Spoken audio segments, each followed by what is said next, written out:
25 जुलाई 2018 को पाकिस्तान में general elections हुए थे और आज 2 साल मुकम्मल हो गए उस इलेक्शन को। वो पाकिस्तान की तारीख के गालिबन सबसे ज़्यादा मुतनाज़ा इलेक्शन थे। हालांकि हमारी तारीख भरी हुई है इस तरह के इल्ज़ामात से जो इलेक्शंस पर लगते रहे। तो वो इलेक्शंस 2018 के फ़ौज की ज़ेर निगरानी हुए थे।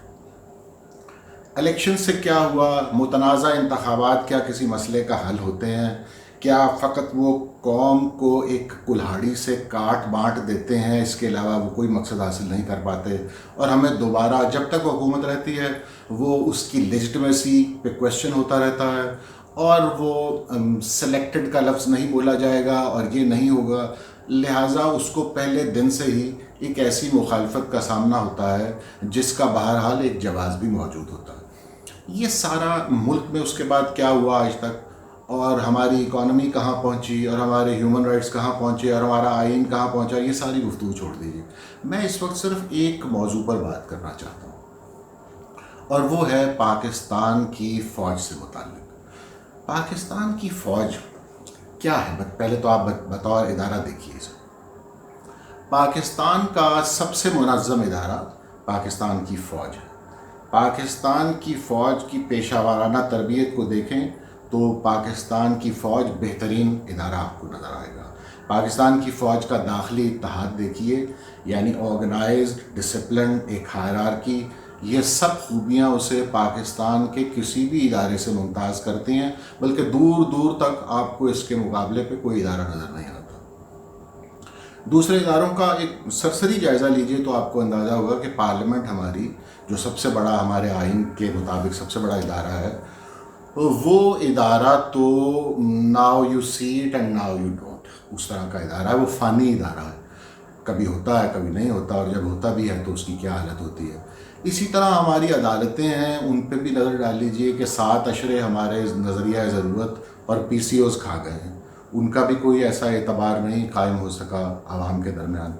इसी तरह आपके जो बाकी महकमे हैं, ये police, FIA, custom, PIA, railway, महकमा माल, महकमा ज़राअत, गिनते जाइए, इनका भी आवाम में कोई एहतराम नहीं है, इन्हें मोतबर नहीं समझा जाता।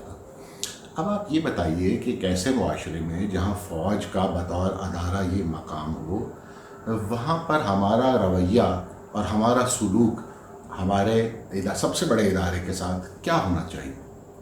बतौर कौम हमारा क्या रवैया होना चाहिए फ़ौज का?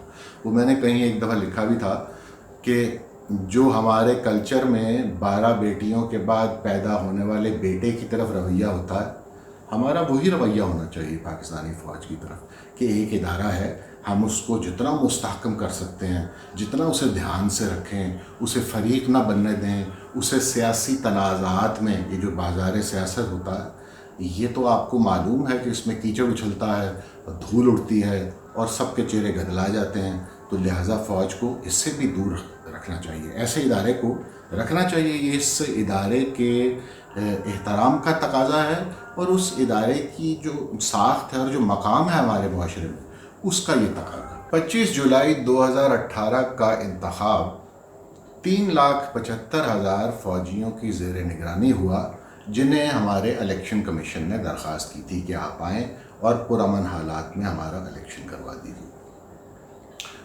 वैसे तो इलेक्शन से पहले ही बहुत शोर मच रहा था दुनिया में, और पाकिस्तान में तो मच ही रहा था कि प्री पोल रिगिंग की जा रही है, और उसके बेशुमार शवाहिद उफुक पर बिखरे हुए थे।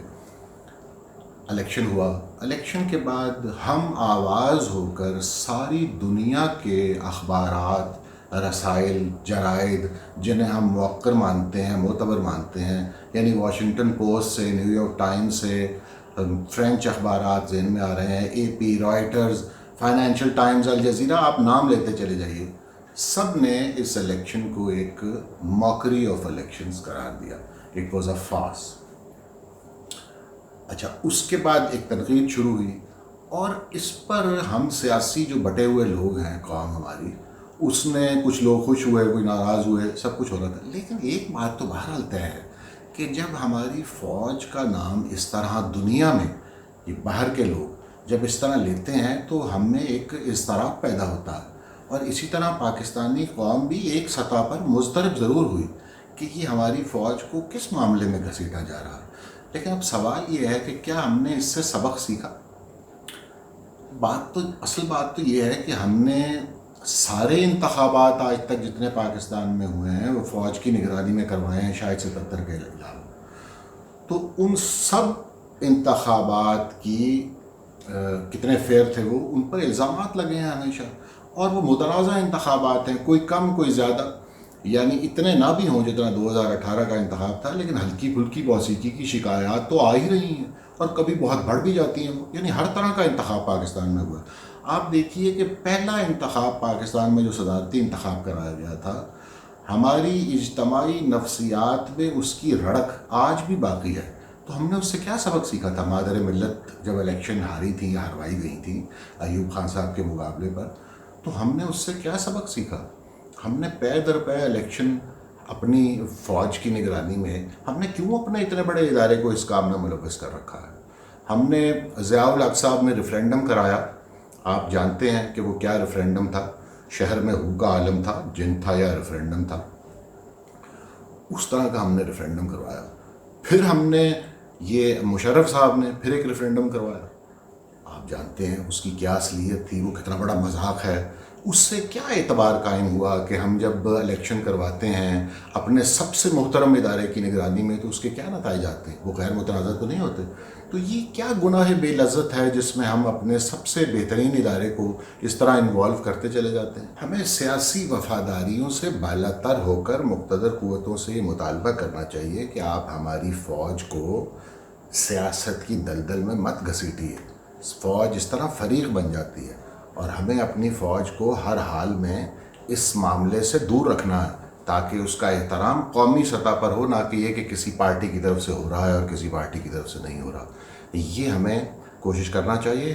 اگر ہم دیکھیے نا، اس الیکشن سے جو ہم نے 2 سال پہلے کروایا تھا، ہم نے سبق کیا سیکھا؟ اگر ہم نے کوئی سبق نہیں سیکھا تو ہم اگلے الیکشن بھی کیا اسی طرح کے کروانا چاہتے ہیں؟ آپ کیا سمجھتے ہیں کہ ہمیں موت کے کنویں میں اسی طرح موٹر سائیکل چلاتے چلے جائیں آگے نہیں بڑھنا ہم نے؟ جیسے کہ وہ ٹریڈ مل پر ایک آدمی بھاگتا رہتا ہے لیکن وہ کہیں پہنچ نہیں پاتا. تو کیا ہم چاہتے ہیں کہ پاکستان کا بھی یہی حال ہو کہ حرکت تیز تر ہے اور سفر آہستہ آہستہ؟